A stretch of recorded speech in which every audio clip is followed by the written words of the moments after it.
Hey FlossTube, this is Brian, also known as blitstitch. Welcome back. I hope that you enjoyed this video.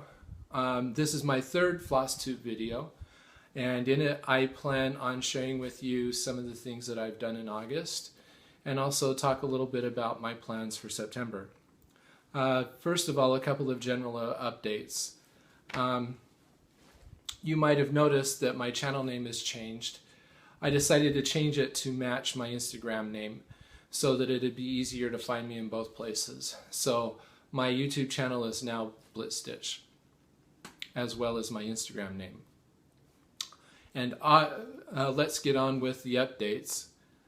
August was a pretty crazy month for me. We had a couple of family emergencies that we had to deal with, and we also took my daughter back to university for her second year of college, and in the process visited family. So the last part of August was kind of strange as far as stitching goes. But I want to show you a couple of things that I did while I was up there. First of all, we visited my parents, and while we were visiting my parents, I had my mom help me with something. Now, I can sew a little bit, and the reason why is when I was in junior high, I ended up taking a home ec class called Kitchen Capers. It was a class where, basically they were kind of teaching you how to cook. I originally wanted to take shop, but I couldn't take shop because it didn't fit in with my schedule because I was in band. Band always seemed to get in the way of me taking classes that I wanted to take. So I took this Kitchen Capers class, and it was the only home ec class I ever took. It kind of turned me off of home ec because I didn't really like the teacher all that much. But as part of that class, we had to do a big project of something, and we had to have like 30 hours doing some kind of home ec thing, and I didn't see how I could do 30 hours worth of cooking, so I decided to do something sewing, and my mom kind of taught me how to sew, and we went to a fabric store and bought a kit to make a backpack, and I made a backpack. And even then, that wasn't enough hours, and my mom helped me make a jacket as well. Now, she taught me how to sew, and then she kind of did all the hard parts, like actually sewing the backpack together and putting the sleeves in the jacket. She did that for me. And so I know how to work a sewing machine, but I don't really know how to sew. I can't sew a straight line to save my life. But while I was up there, I asked her to help me make this. And what it is it's a project bag that's big enough to hold my scroll frame.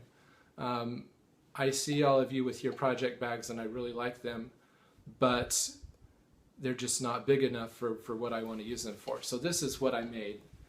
It's basically, my scroll frame is, this scroll frame is 27 inches wide, so it has to be pretty big.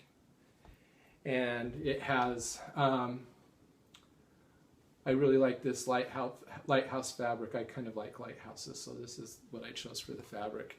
And I didn't have enough to make the fabric go this way, so it's on its side, which I kind of think makes sense anyway. And the zipper's over on this side, and there's like a dark blue lining on the inside, and the zipper's red. And if you look at this closely, if you look at the way the zipper is sewn in, it's really kind of ugly, and it's proof that I can't sew a straight line. But anyway, I just took, if you search, this is a wedge bag without the wedge, and made big enough to hold my scroll frame. If you search if you Google wedge bag, you'll find several different tutorials that show how to do that. I really like how it turned out, and I really like that it protects my project. I wish it was just a hair just a hair wider, or this way.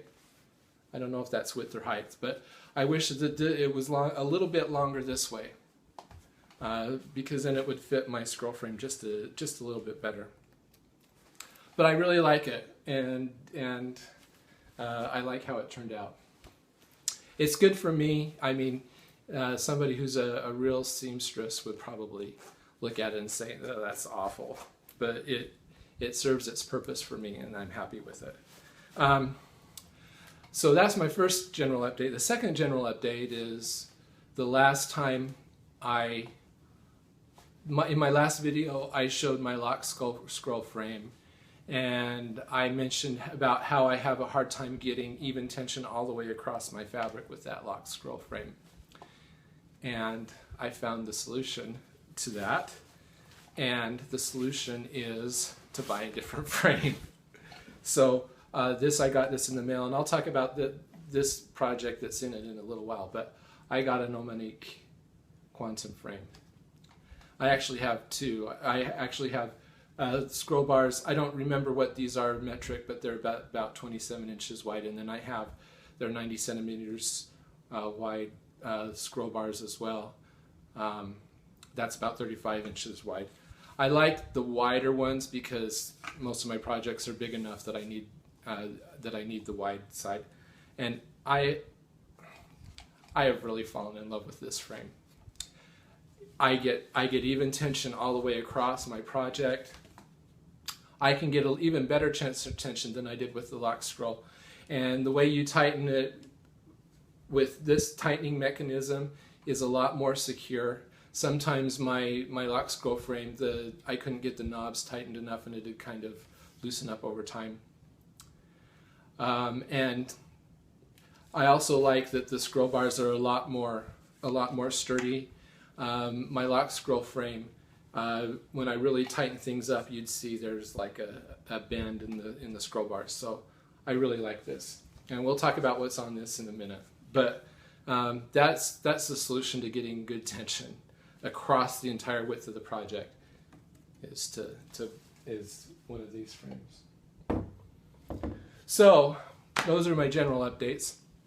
I want to show you now the things that I worked on last month, and if I forget to talk about details of the fabric and stuff, it'll be in the notes down below. So if you want any information about these projects, will be down below, and you can read about them there. The first thing that I worked on last month was my Corazon Sampler. This is a design by Claude Remy Designs, and of course it's a French alphabet type sampler with a heart motif in the middle. And I'll insert a picture of what it looked like before I started working on it this month.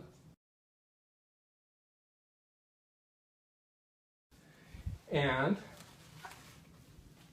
this is where I got on it. So this is what it looks like now. And you'll see that I finished the border all the way across, and I've turned down on the other side.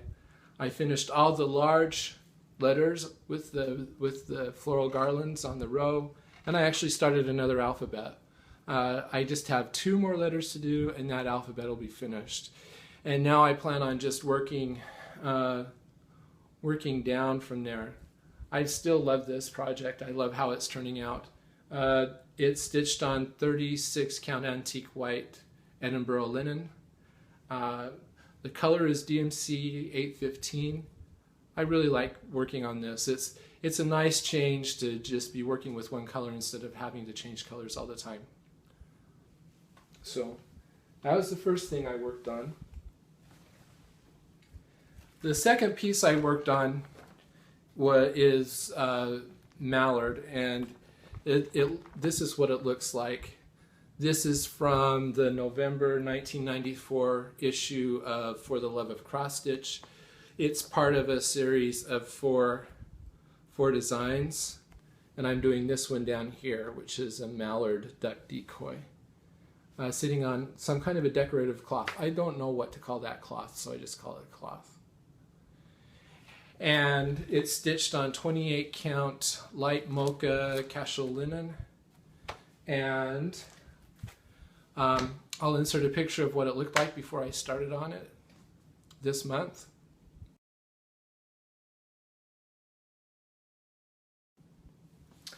And this is how far I got on it. Now, last month I started this and regretted starting it and started the Corazon Sampler instead. So I really didn't do very much in July.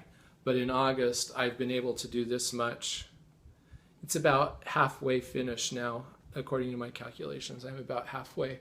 So I finished the duck. Well, I've got the duck's body basically, and the cloth that hangs down is finished as well. So now all I need to do is do the duck's neck and head, and also there's quite a bit of more of that wooden shelf that you see. And I'm happy with this, but as I was stitching this, I got to the point where, you know, I don't hate, I guess the way I described it, my feelings about this one is I don't hate it. I mean, I don't mind stitching on it, but it really doesn't, I don't love it when I work on it. And I'm beginning to think that the reason why, I think I'm a size snob. If it's not big, it's not worth stitching. I don't know. It just seems like, I mean, this is just a picture of a duck, right? And there's nothing really exciting about it. No real challenge or anything like that. So it's okay, but I'm not in love with it. So I originally had planned on stitching all 4 designs in the series. Now I'm not sure if I'm going to do that. I'll finish this one because I think I can finish this in another month. The next time this comes up, I think I'll be able to finish this. So I'll finish this one because if I don't finish something I start, I feel guilty. I have a couple of pieces that I got so frustrated with that I gave up on them and actually threw them away, and now I feel guilty about that. So I don't need any more guilt. So I will finish this, but I don't know that I'm going to start anymore. And then I just couldn't help myself. I decided to start And a Forest Grew by Rosewood Manor. So this was the next piece I worked on. This is what it'll look like. And so this is my first start. And this is what I was able to do, almost a page of this. And this has been so fun to stitch. It's really fun because each tree is its own little finish. So and I just really like how it's looking.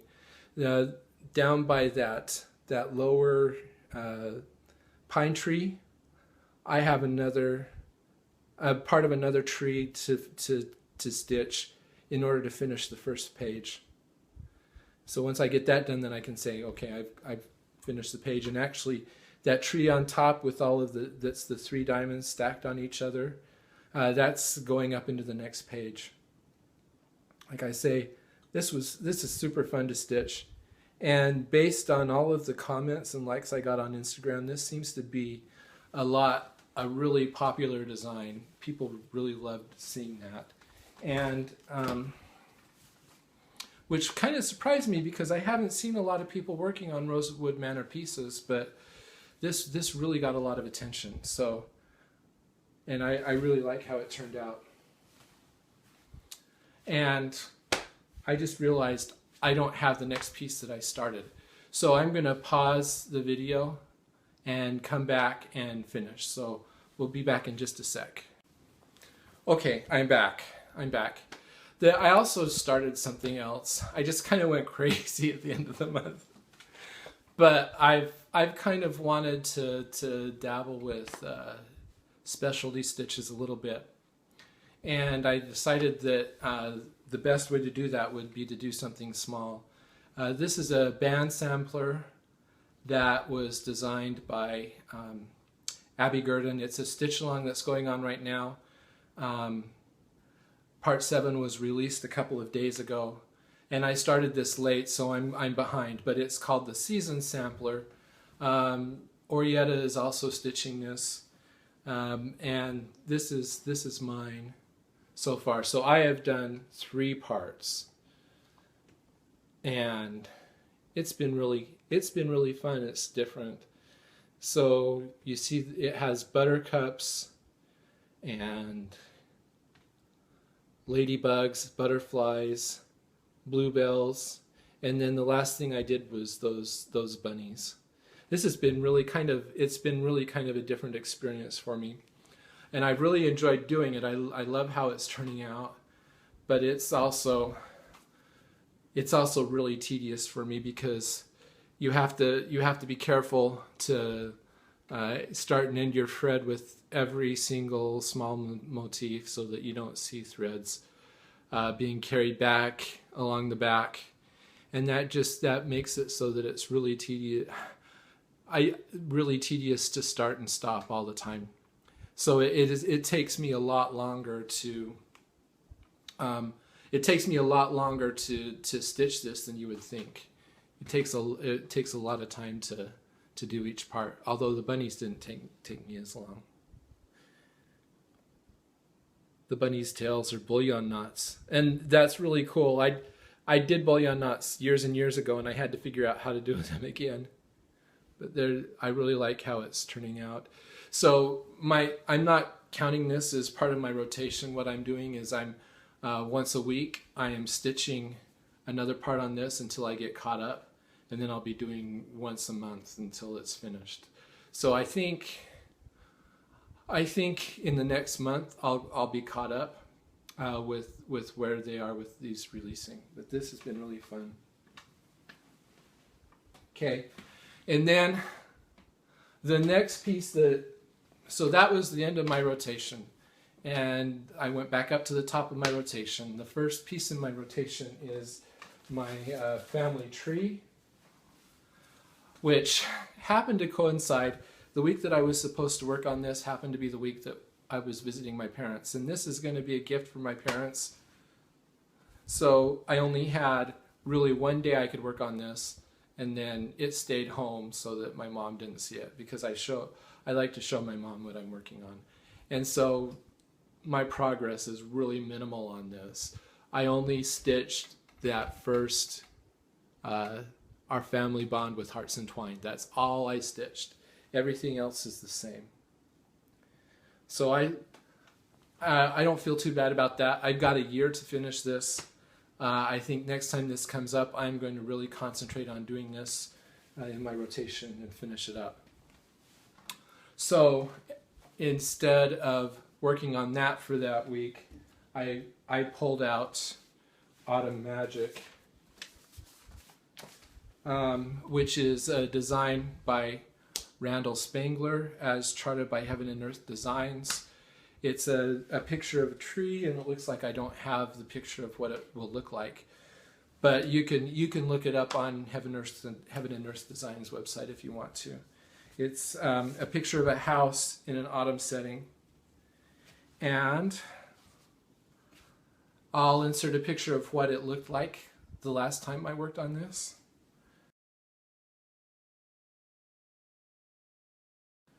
And this is where it is so far. And I've only been able to do one diagonal and then the start of this next diagonal, which is kind of nice. I mean, there's been a lot of things show up. We're starting to see the beginning of the wall and the end of this column. I also did this little triangle up here because that fits in with this diagonal. So pretty soon it's going to be not possible to see that I started stitching vertically instead of diagonally. And the funniest thing has happened with this piece. The last time I showed it, I complained about how it was so big and how I didn't like stitching over one and all that kind of stuff. I think I've gone through the 5 stages of mourning with this piece, and I've hit acceptance, because this piece really hasn't bothered me this time, and I've actually enjoyed stitching on it a little bit. I think part of the reason for that is my new frame, because I can get really good tension, and that makes it easier for me to stitch over one. And also I'm seeing more. The more I see, the more I want to stitch, because I want to see more. I don't know if that makes sense, but that's where it is. And because I was traveling, when I did stitch this when I was visiting my in-laws and my parents, but I was in a strange place and I couldn't really concentrate on it. So I didn't do as much as I would have liked to while I was traveling. And so I'm on my 2nd week working on this piece because I wanted to get more done. And this week has been kind of crazy too. I've had a couple of nights when I haven't been able to stitch this week. So I'm still not happy with, I would have loved to have finished another diagonal, but I don't think I'm going to be able to. That's okay.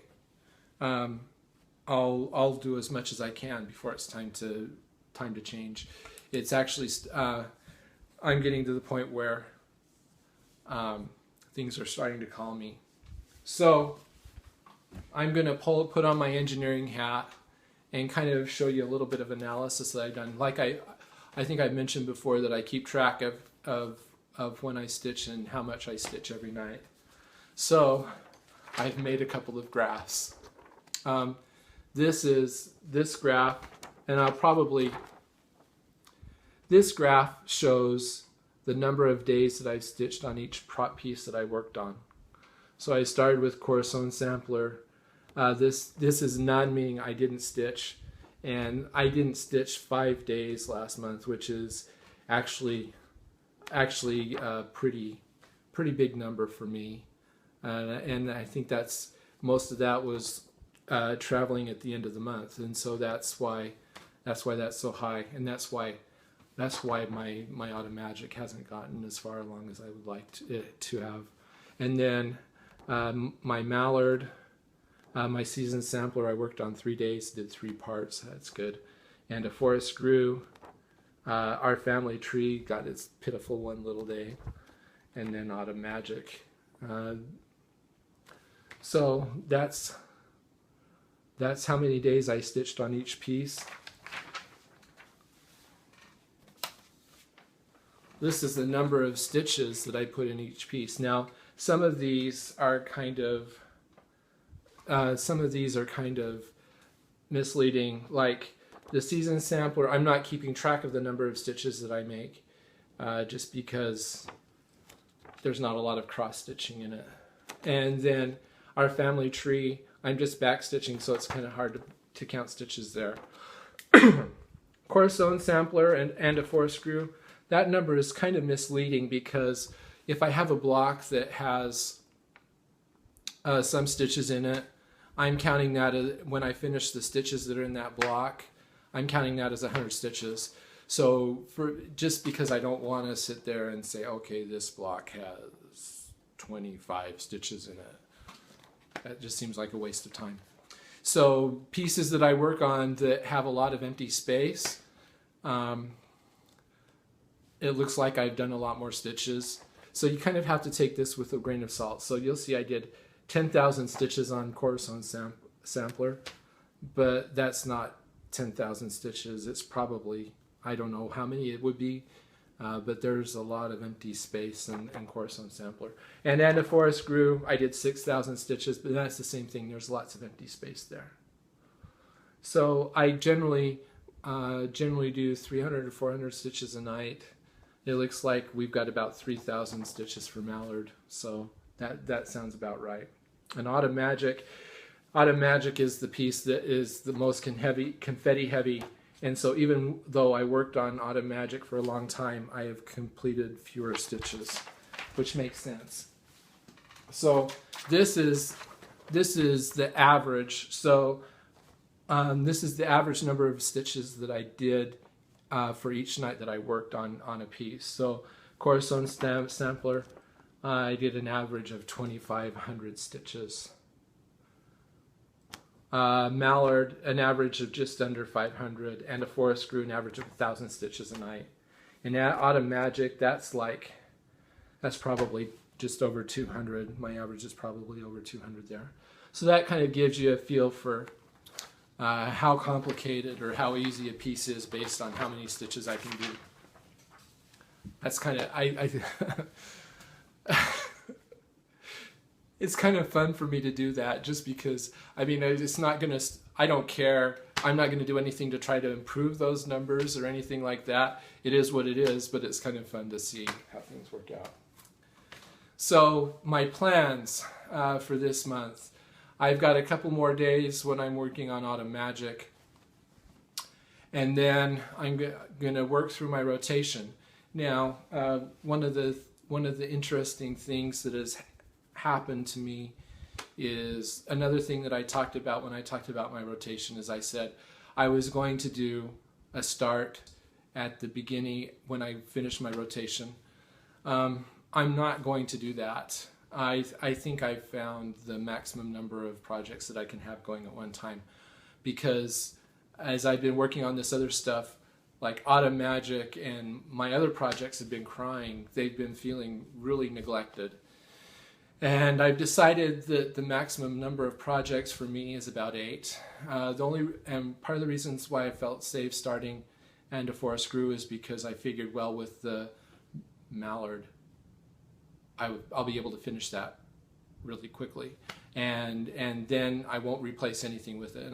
And then our family tree, I also hope to finish pretty quickly, and that'll bring me down to 8 whips, and I'm going to stay at that. So anyway, projects that I am going to work on this month. The next thing in my rotation is Verandas at South Battery. That's the Graphs by Barbara and Cheryl is the designer. I'm over here working on this blue house. I hope I can finish the blue house this time. I don't know that I'm going to be able to, because the blue house is like the widest house in here. So we'll see how that goes. The next, I'm going to work on my winter sampler. So I'm excited about working on this because this time through, I'm getting really close to hitting this corner up here, and I'm also starting to see more of the Santa and the gingerbread man down here. So I'm excited about hitting this corner, because then that means my diagonals are going to get shorter, which is exciting. That means that I'm getting close to finishing. And this whole section down here is part of the reason why I wanted to work on that. Now I'm actually working on it, so I'm excited to see that appear. The next piece that I'll work on is Red by Mirabilia. I'm getting close to where, so I'm working up in here. Her dress is really starting to show up. I'm excited about that. And we'll probably start to see more of her arm. So that'll be exciting. And the final thing that I'll work on is English Garden Sampler by Teresa Wentzler.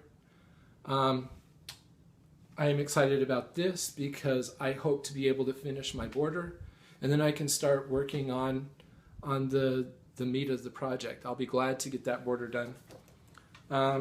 So those are my plans. Thank you so much for watching. Once again, I want to thank everybody for commenting, liking, and subscribing to my videos. I have really appreciated all of your comments. I've tried to reply to them as they've come in, just because I want you to know that I've read your comment and that it just hasn't gone into there with nobody ignoring. So thank you for your comments. I really appreciate them. Thank you for subscribing. You can't imagine how much it means to me to have so many people express how much they like the things that I'm working on. So feel free to like, comment, and subscribe to this video. It's been really great. I really enjoy doing these videos, and hope to be able to continue to do them. I have had a couple of requests to do a couple of other videos, one to show how I stitch diagonally, and another to show how I load my lock scroll frame. I'm going to try to do those sometime this month. Things were just too crazy in August for me to be able to do that. So look for those. I hope to be able to do those this month. And then we'll talk to you in another month for my update for September. Thank you so much for watching. Thanks for everything. And we'll talk to you later. Thanks. Goodbye.